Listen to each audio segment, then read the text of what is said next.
On Saturday, we woke up at 6 at morning. We heard the rockets. It was a rain of rockets, very, very strong. And we were in a guest room with no shelter. We couldn't find time to go to his parents' house, to enter to the shelter. We decided to lie down near the wall. It feels more safe. And we stay in this position like an hour of rockets. After that, we got a message from his mother. And the message is, there are terrorists inside the kibbutz. I didn't know what the meaning of that. I heard Allahu Akbar, Allahu Akbar. I heard hundreds, maybe hundreds of terrorists came inside the kibbutz. It's heard like they go home by home and shooting everywhere, and we just wait to our turn. As Sapir said, they broke through the door, found us very quickly. At the beginning, it was one terrorist who shot the lock, got inside, searched the room. When we got out from being near the wall, he pointed a gun at me, started screaming something in Arabic. I remember that at the beginning I tried to tell him in English that we are civilians, leave us alone, we are civilians. He didn't understand, and I understand that he doesn't really care. He called a bunch of his fellow terrorists that were waiting outside. They came to the room. More guns are pointing at me right now. It was Sapir. I started to try to tell them, bring us close, because we weren't wearing much. She was wearing an ID, I was wearing only boxers. He gave me a pair of jeans after a short argument and told me to get down on the floor. I tried to tell him, give her clothes, I don't really care about the clothes, give her something. Well, one of the terrorists that came to the room was getting agitated, so he punched me in the face, which I only wear pants, she wears 90. Well, we got out of the room. They took my head down in order for me not to see anything, and they separated between me and Sapir. I remember they took her a little bit to the right, and when we got out of the house, I was stabbed in the shoulder by someone from the back. I was moving forward towards a motorcycle that was waiting for me there, surrounded by a bunch of terrorists, maybe 6 of them.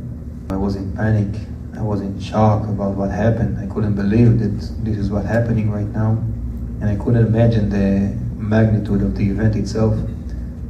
Well, about the conditions, I think that everyone here in the room knows it's hard conditions.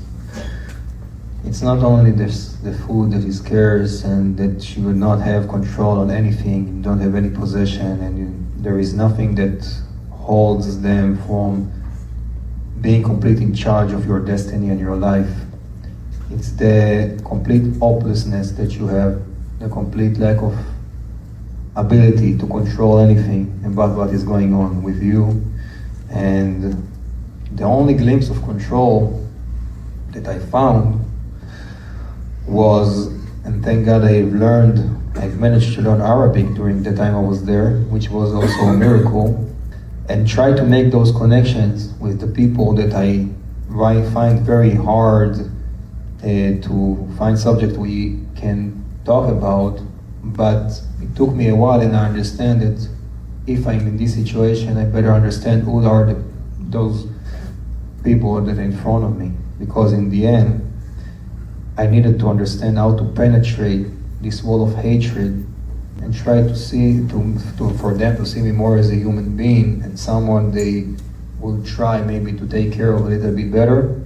It's hard because you are very far away, and you really need to understand how they think and what their base is in understanding, and how they see life in itself.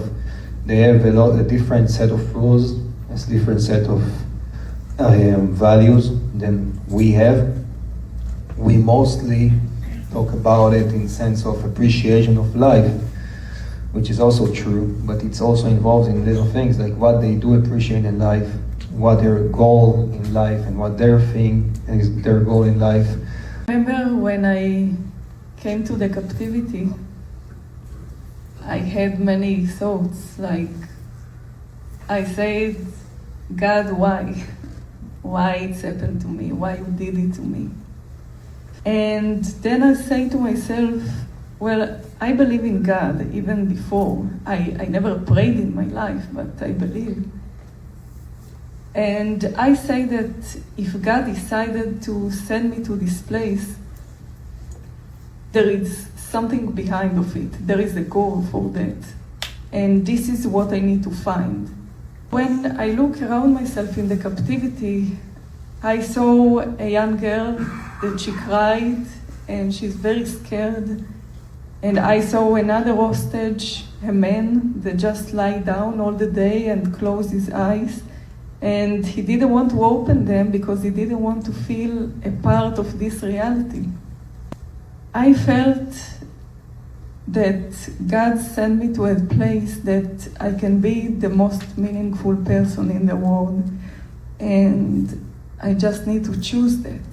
When I decided that this is my mission, that I want to do something for the hostages that I saw, I felt a different person. Anti-Semitism today is no longer an ugly thing in the minds of many. For us, it's awful.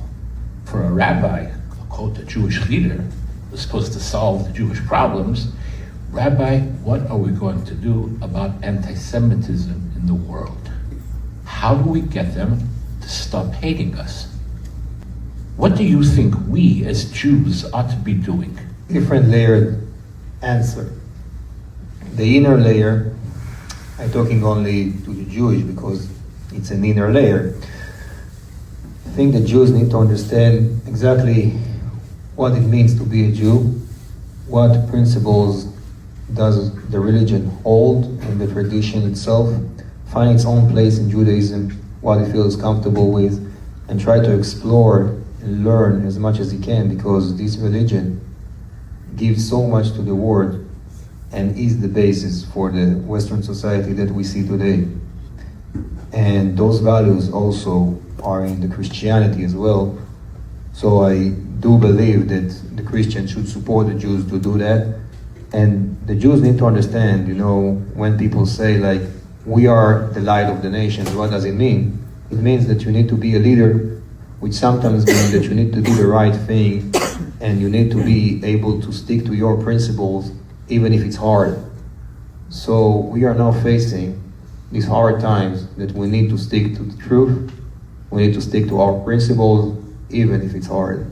A little bit after that, I think that, anti-Semitism has been there for years. It's not a switch.